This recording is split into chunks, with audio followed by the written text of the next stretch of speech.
Helena Moore adjusted her lamp as the wind scoured the silent Ash Valley, whistling ancient notes across an ocean of sand.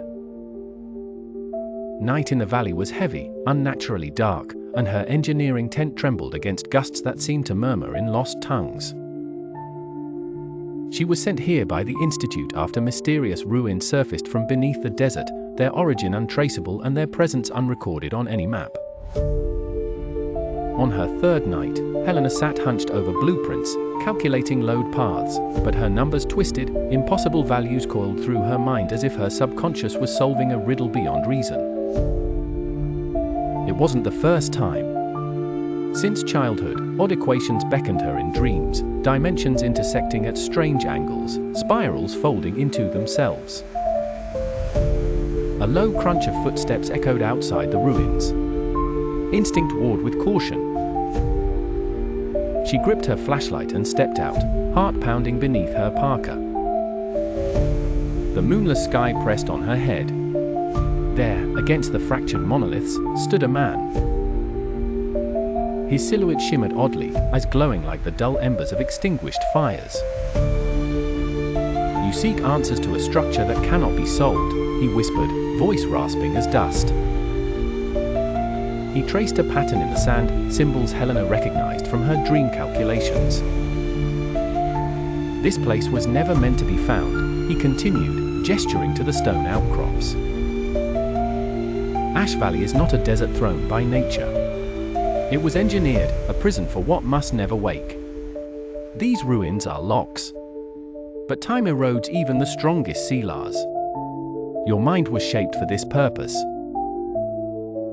Helena's skin prickled. Shapes in the stones pulsed faintly, as if responding to equations still unsolved. Some part of her had always felt out of phase with the world, deciphering codes in chaos, sensing order in the senseless. Had the valley called her? "Why me?" she demanded, voice trembling. The man's smile flickered, a dying spark. "Because you already hold the language." Sand swirled, luminous, around his feet, forming incandescent sigils that burned for a moment, then seeped into the ground. When Helena blinked, he was gone, only the symbols remained, glowing faintly beneath her boots. She knelt, tracing the shapes, and the wind around her steadied. The valley's silence deepened, but it was a waiting silence, expectant. She understood, abruptly, that her tools were worthless here, logic bent in the valley, revealing unseen dimensions. Slowly, almost reverently, she pressed her palm against the sand and closed her eyes to the geometry thrumming beneath. The desert did not want her curiosity. It wanted her understanding, or her fear. In that moment, Helena knew she could either become its key, or its final warden. Her dreams had been preparation. Now, the prison's language unfolded in her mind, and the desert itself seemed to breathe.